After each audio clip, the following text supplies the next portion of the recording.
Denver Rubber Company is the most reliable local partner for your long-term projects, and they have been since 1972. They are an essential business and have filled many needs for so many industries, including military defense, medical, government, wind energy, and even food and beverage as well. So they have you covered even during the quarantine. They're family-owned and operated, and die-hard Denver sports fans. That's why we partner with them here at DNVR.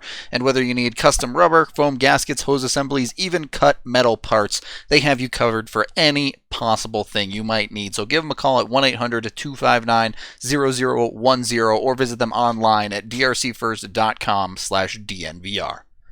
Welcome in to the DNVR Avalanche podcast presented by Davidson's Beer, Wine, and Spirits, my one-stop shop for all of the Breckenridge brewery you might need.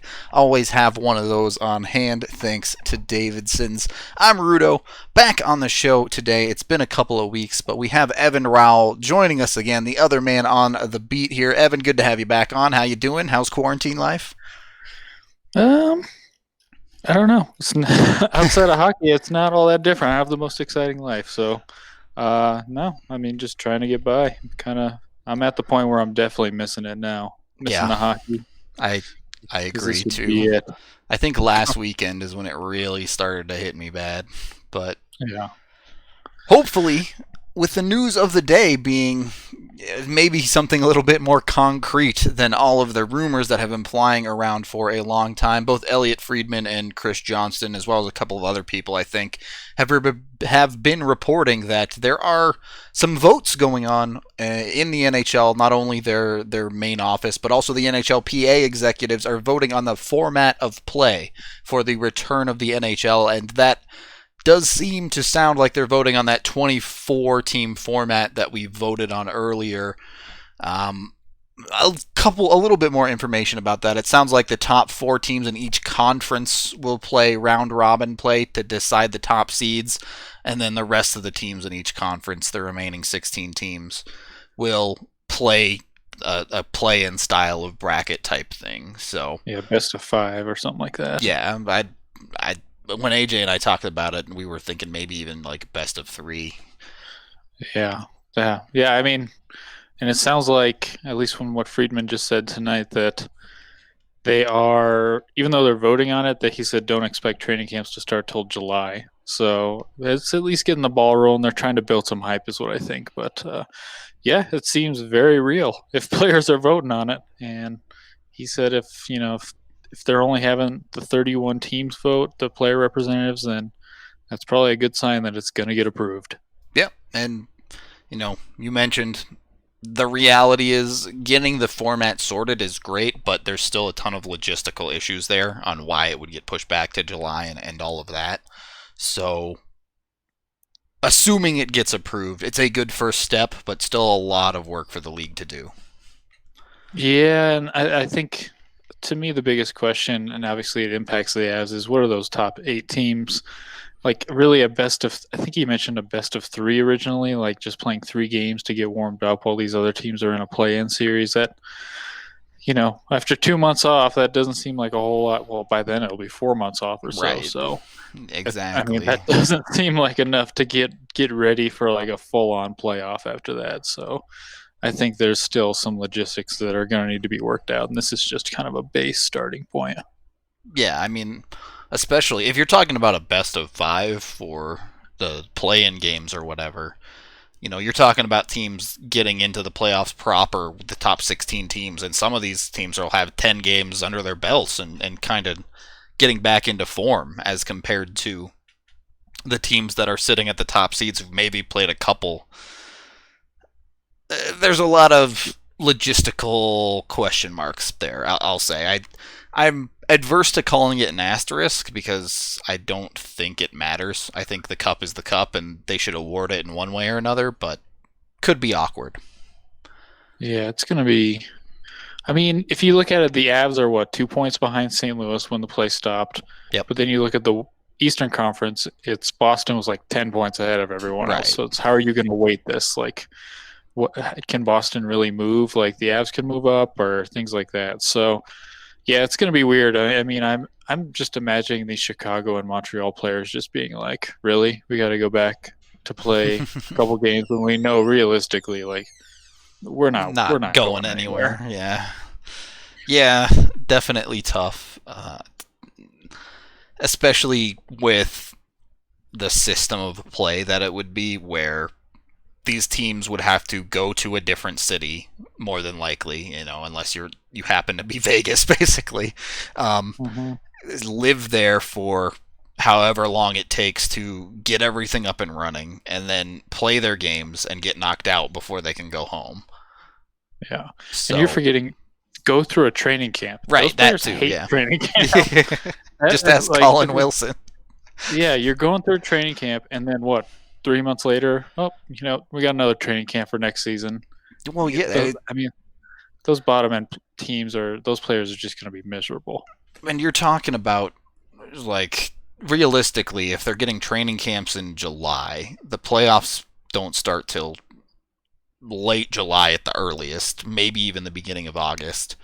You're talking about a 2 month playoff at least to crown a cup champ. So now you're into September. You're pushing next season back to December at minimum at that point, and that schedule becomes a total mess as well then. Yeah, next season might be that shortened, like 60 whatever game season that some people actually want to see.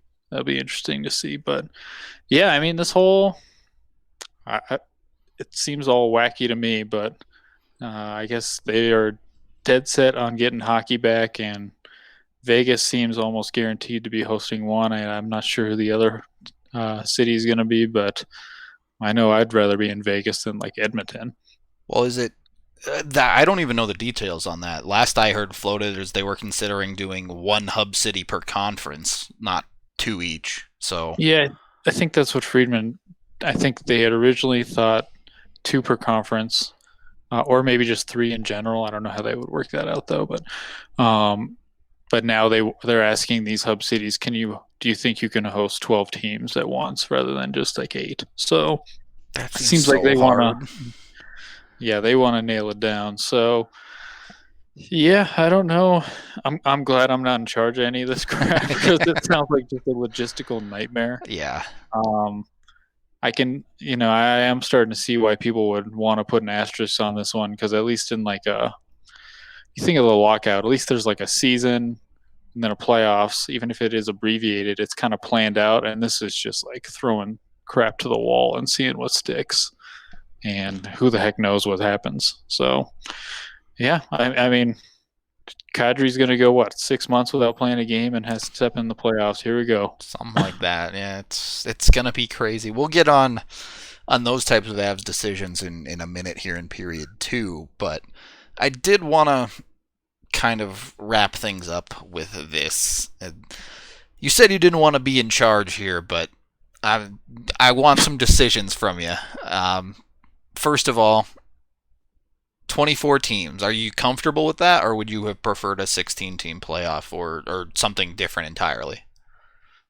I definitely think 24 is too many, but I know that money talks, and that probably played a big role in it. But yeah, and I mean, like I said, I don't even think these teams, Chicago and Montreal, they even like want to be there. That would be my thought, is that these guys should just like, you know what, it's over. So I think definitely my I would have said there's enough season to just say 16 teams and figure it out from there. But NHL's thinking differently, and we know money rules everything. So that's kind of where they're playing. And 16, I mean, you think about 70 games, each team played about 70 games. That's more than enough to figure something out for the playoffs. You don't need to just jam in more teams. Even with those teams that were 2 points out that had played fewer games than the teams that were in. See, yeah, I mean, that's why I don't want to make any decisions. Okay.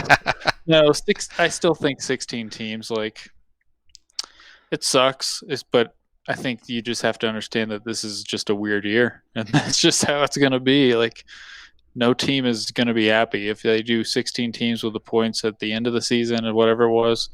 And the teams that had a higher point percentage are going to be pissed off, or if they flip it around, the other teams are going to be pissed off. So who the heck knows? So I'm glad I'm not in charge, but I still would have gone to 16 and just said, these are the playoffs teams.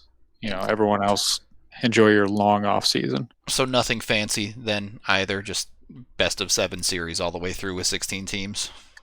I'm a simple man, and I don't want to think too much. And reading these playoff series, these scenarios sounds like a lot of thinking. So what were your thoughts then on managing things like free agency and the draft and off-season ideas? Because realistically, the free agency period is going to have to be pushed back. You can't have free agency happen on July 1st as teams are just getting back to their camps for the playoffs. That would be ultimate chaos right there. If that happened, that'd be hilarious.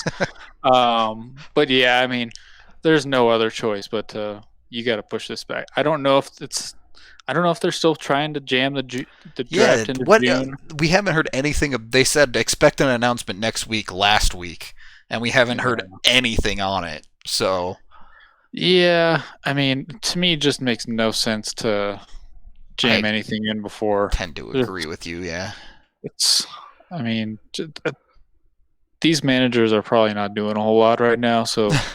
Just they're gonna have to cancel their usual August vacations and just be playing for a long season next year, where they're dealing with July 1st in September, middle of September, October, with like 1 month till the start of the season and an unknown cap situation at this point. Yeah.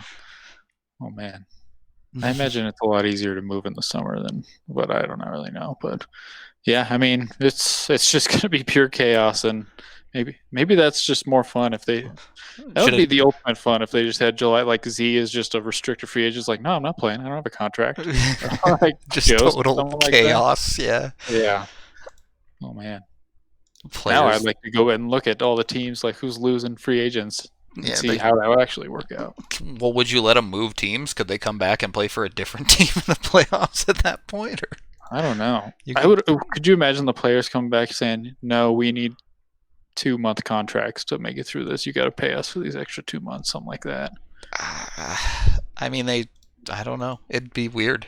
There'd have to be something in place for like insurance purposes and stuff, obviously. But hockey in the middle of July or early August in Vegas is going to be like probably the weirdest thing ever. It's going to be weird. It's definitely. It's like 110 degrees there at that time. Players are going to get into the arena just sweating before they're even dressed. Like, yeah. Anyway, we can take a swap. Yeah, there you go. We can take our first period break there, as it is time to acknowledge Breckenridge Brewery, the official beer of DNVR. You can pick up any of their amazing beers down from their farmhouse in Littleton. You can schedule pickup from noon to 8 p.m. when you call 303-803-1380, and you'll get $5 off when you use code DNVR. So it's a great deal. It's your favorite beer. You can get the 15-can sampler pack, or you can always head to your nearest Davidson's or grocery store to pick up your Breckenridge Brew there, as they are pretty much in every single building that sells alcohol here in Colorado. That Mountain Beach is clutch. That stuff's so good. I haven't got my hands on it yet. Their last sampler pack I picked up had their new summer Pilsner. So yeah, the Mountain Beach it's a sour, but it's not like too sour. So it's kind of on the, I guess, lesser end. It's got like coconut in it or something, right? Agave. Is that what it is? Oh, it was pineapple. That's what it was. Yeah, okay. It's great. I highly recommend it. All right, there you go. Try out the Mountain Beach then. I've been doing a lot of drinking, obviously. You're a dad now. It's part of the gig. I guess you've been a dad for a couple of years, but Yep. All right, second period of the DNVR Avalanche podcast, presented by Davidson's Beer, Wine, and Spirits. I'm Rudo. He is Evan. So as the league does finally seem to be sorting things out, it's time to turn our eyes towards the Avs sorting things out. AJ and I talked about their roster yesterday, and Evan, love to get your thoughts on it as well. We pretty much agreed, all right, look, you're going to have Kadri, Burakovsky, McKinnon, Rantanen, and Landeskog in the top 5, but that last spot in the top 6 and then the bottom 6, who you playing? Especially when you get down to the nitty-gritty, who you scratching with a healthy Avs lineup?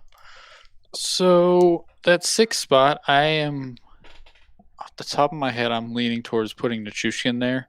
Okay. just to get somebody a little bit of a different style on that line, some size, and particularly defensively get him there.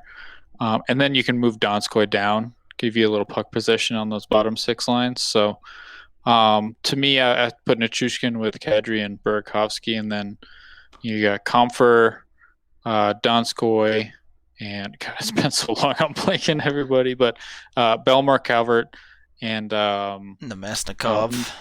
see, I was thinking Nieto, but yeah, Nemesnikov would take that spot with Comfer, and then at that point, I think Jost. I think he would start in the press box, but I think he would find his way in at some point. And then there's the wild card of, we talk about these guys haven't played forever. Colin Wilson, who the heck knows what's going on there? So,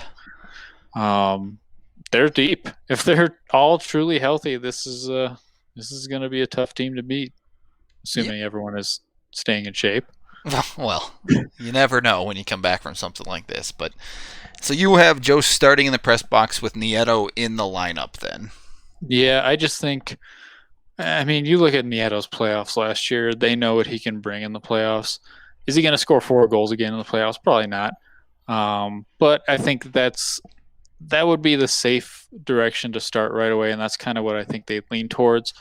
But we know Joe's played well in the playoffs last year, and they kept him around rather than trading him at the deadline just to have him for the playoffs. So I think he's going to find his way in at some point. I guess the real question, like you said, is, do they actually trust Colin Wilson enough to put him in there? Because we know he's been good in the playoffs too. A lot of guys good in the playoffs. You can only fit so many of them in. Yeah, that's not a bad problem. That's very true. Very true. Is there any thought to a Nemesnikov in the top 6, or just Nuke's earned it? That's that, and see how it goes. Yeah, I think the problem with Nemesnikov in the top 6 is that he never even, I don't even remember him getting a chance to play with the likes of Kadri and Burakovsky because they were all hurt. Yeah. Then you're throwing in a guy who hasn't played with any of them, and you're trying to build chemistry. I just don't think it's going to be a fit there. So Nichushkin played well with those guys. Give him the chance, and then Nemesnikov, you can put him on the third line there, and that's probably where he's best suited anyway. So just add some skill to the bottom 6 with him and Donskoy. All right. So if we're breaking down the lines, then do you run the 3-headed monster at the top? Yeah, I don't think they're gonna have any hesitation to run that. So then you have Nuke, Kadri, Burakovsky, Comfer, Nemesnikov, Donskoy as your third, and then Belmar, Calvert, Nieto. Yeah, that's a skilled third line. Yeah, that's a lot of talent for a third line there. That's 2 guys that have a near 40-point seasons for Donskoy anyway under his belt. Yeah, that's man. You're saying it out loud. That's a nice lineup right there. Right. No complaints on that. On the back end, that same expectation. You expect Cale, Graves, EJ with whoever. Gerard. Honestly. Gerard, sure. And then Zadorov and Cole as the other 2, kind of. Yeah, I would expect that. I think I said last time I was on, I was like, is Bowen Byram an option here? Like, do they give him a chance? But now I'm thinking, if this is pushed into August, he's gone how long without playing? Yeah. And you're just going to toss him in there. So it makes things a little bit different, or difficult there. So, yeah, I think those are the 6. And then if Barbario hasn't bailed off to Switzerland or whatever by then, I guess he's in the press box. So the other question, given Francouz's strong finish to the regular season, is there a thought to making him the playoff starter, or is it Grube's job to lose still? Well, I think there's a thought to it. I just, I think they are going to tend to lean towards Grubauer just with what he did in the playoffs. But like with Jost, I don't think it's going to take much for Francouz to find his way in there. If he struggles a little bit, I think, Bednar's just going to go with whoever's hot. He's just going to probably lean towards the veteran first. Okay. So we could see different starts from different goaltenders throughout the run, theoretically, then. Yeah, I think I wouldn't be surprised if a lot of teams are doing that, because you can't tandem. Yeah. Like, if you think about Vegas, Fleury didn't have a good year, and they went out and got Lehner. Who the heck knows there? Bishop and Khudobin. It's just, I think I could see a lot of teams doing it just with how everything's going to happen. Keep your goalies fresh too in a weird situation, maybe. Who knows? Yeah. Yeah. Well, I guess there's no travel. Just walk from your hotel room down to the rink. Yeah, that's definitely true. He quarantined too hard. He's not playing this next game. All right, well, we can take our second break there, as it's time to talk about our new gaming sponsor, Wgt Golf. It's one of the most realistic golf games loved by more than 20 million players around the world. We just had our second tournament the other weekend. I did better than week one, but still working on it. I thought I was doing okay. Thought I was heading towards a top 10 finish, and then totally biffed it on the last hole. So it's a struggle. It's a struggle with golf sometimes. Evan, any decent rounds for you on there? No, I'm consistently bad at this game. All Just right. like real golf, I'm just not. And I'm not good at anything golf related, I guess. Well, you know that the Avs beat is the one you want to play if you want easy wins in WGT Golf. Then, Yeah. But it has a bunch of amazing courses, true to real life, like Pebble Beach, Bethpage Black, St. Andrews, and many others. You can go head to head with us here in the DNVR fam and all of our community members. You can go to dnvrgolf.com to download and join our clubhouse as well, which I think has over 250 members now at this point. So we got a whole ton of people that love to play this game. Come out and have a good time with us. Third period of the DNVR Avalanche podcast, presented by Davidson's with Rudo and Evan. So, we've discussed the starting roster. We've even dipped our toes in a little bit with, we'll say, Jost in the press box, and Barbario in the press box, and Wilson in the press box. So that gets you to a 23-man roster. From the sound of things, there had been a lot of talk of a 30-man roster. You assume 24 is Kamenev, because he exists. But that gives you 6 spots to play with in filling out an Avs roster that, let's face it, they've used more than 30 players this season by a good margin based on injuries. So, who are your go-tos on adding to that list? Well, I think you lock down one for another goalie. I would assume that's Hutchinson. Yeah. If people remember, they traded for him. So that's 25. From there, you need D. That's, I think, where things... Well, Kanadin, I think he's a lock. So that's 26. Kanadin. I would go, honestly, probably bring another defenseman, too, and that's where things get difficult. And I would lean towards Timmins. Not sure the Avs would. They might try to go safe with a guy like Lindholm, but I would lean towards Timmins. And then the rest spots, I go up front. I go Kaut, O'Connor, and I think they would go Tynan just to fill it out. Okay. Couple of questions there. First of all, no consideration for that Timmins spot, perhaps to Byram?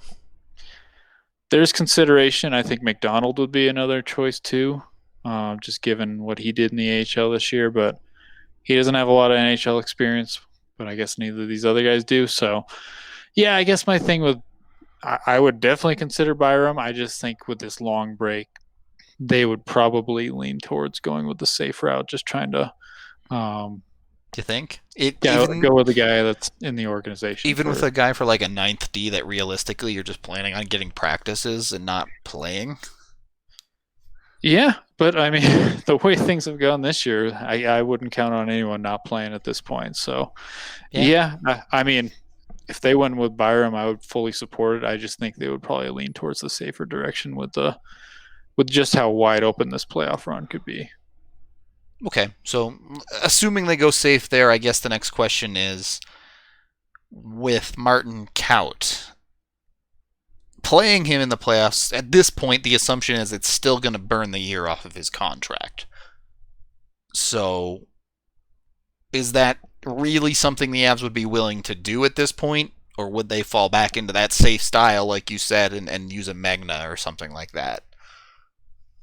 Well, I think we've gone over it before. I wouldn't be afraid of burning the year. To me, it doesn't make that big of a deal. The Avs seem just dead set on not burning it. So, yeah, I mean, I can see where they're coming from, but at that point, he's the 17th forward, 16th forward. Pretty deep, So, yeah. if it gets down to it, you got to have your best players there, in my opinion. And, If you've if lost that many dudes, you're at least in the conference finals anyway, I would hope, yeah, right? you're going to want some. If you lose 4 forwards in the first round, you're in trouble anyway. So, But yeah, I mean, I think you want to bring. He's proven he can play in the NHL. I think you have to bring him. It would be so weird for them to just not even have him as an extra to me. yeah, I agree. Yeah, I mean, I wanted to throw Bowers in there, but he hasn't even. Wasn't in I guess not. Don't want to say wasn't in consideration, but with all the call-ups, he didn't make it this year. So I think he's You're really probably going to not play an a option. guy you gave 0 games to in the playoffs. I mean, Yeah, on a talent level, obviously he's there, but yeah, I mean, I just don't see it happening. yeah.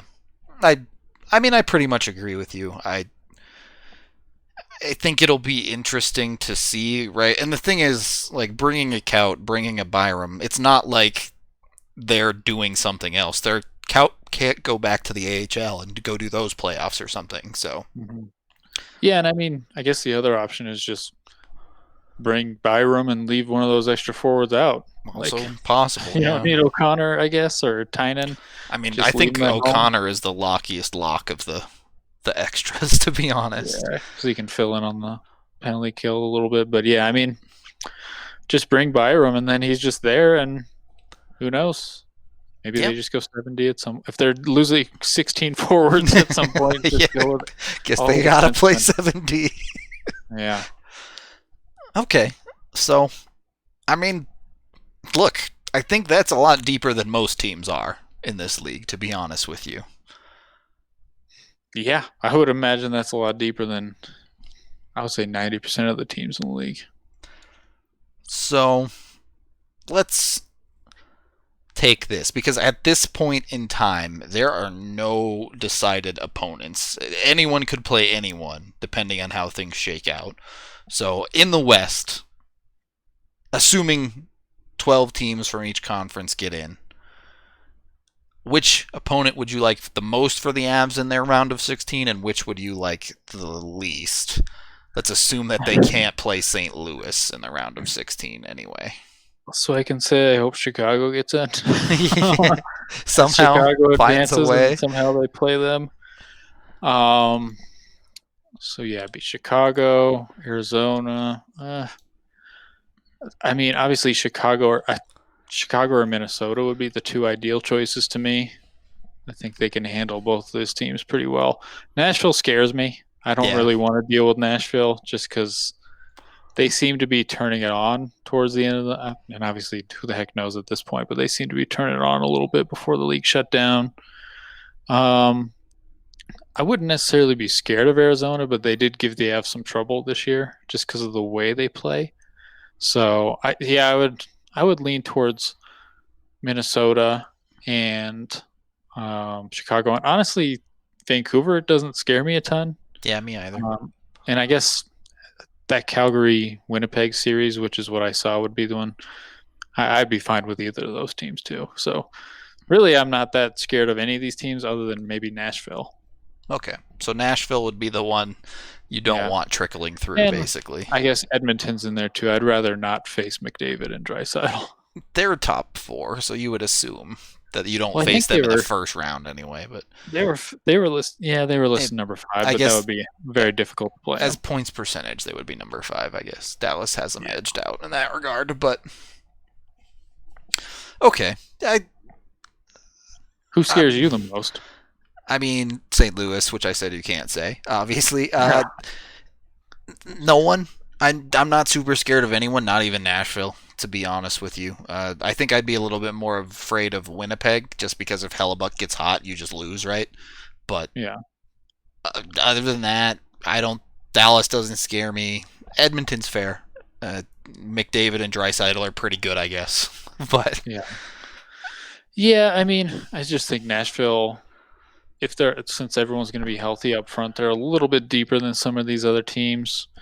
And we know they have they have the dynamic blue line that has given the Avs some issues in the past, just the defenseman that can jump into the play. So that would scare me a little bit. But yeah, most of these teams I wouldn't be worried about the Avs going up against.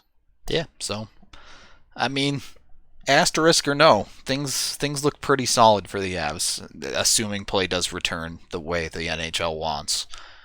Of course, you never know, like Evan said. You're kind of flipping coins if these teams have played just a couple of games and are jumping right into a playoff series, but we'll have to wait and see. Hopefully, we have more information for Friday's show on this vote that the NHL is doing and what the official formatted rules will be, as well as other information. You know, you can always keep it locked and loaded here to the DNVR Avs podcast. Evan, any other final thoughts, whether it be quarantine, Avs related, hockey related? I guess we should start planning for there to be a parade in the middle of October or whenever the freaking playoffs would end. The October with nobody Cup in the, parade. Nobody in the crowd. Digital Cup parade only, confirmed. Yeah. Plan it. Call up Polis. Get it planned. I got my speed dial. I'll tweet at him. There you go. All right. Well, that's going to do it for today's show, I suppose. Thank you, as always, everyone, for listening. Hope you all enjoyed Evan's thoughts. Hopefully we can get him back on again sometime soon. And yeah, that's going to do it for us Friday. We have, obviously, the podcast episode, but also the watch-along of Avs versus Nashville, the first game they played in the Pepsi Center this season. So that's a fun one. Put it that way. Hope y'all will come hang out at 6 p.m. tomorrow and watch them beat down old buddy Matt Duchesne. Oh, Oilers. What? All right. Well, other than that, it's that time again. I get to talk about shaving my junk. Manscaped has you covered when it comes to all of your trimming down below the belt. Their third generation trimmer, the Lawnmower 3.0, is the most advanced skin-safe trimmer ever made, with ceramic blades that prevent any nicks, cuts, jams, anything going on down around those parts that you need to protect the most. And you can get their full package to cover everything, whether it be anti-chafe deodorant or spray-on toner, just to keep everything fresh, clean, smelling good down there. You'll be totally covered. Make it look good for the ladies, for yourself, for whatever you plan on using it for. That's your ball game. Just make sure it's looking good. Go to manscaped.com and use DNVR20 and you'll get 20% off plus free shipping when you order. Your balls will thank you.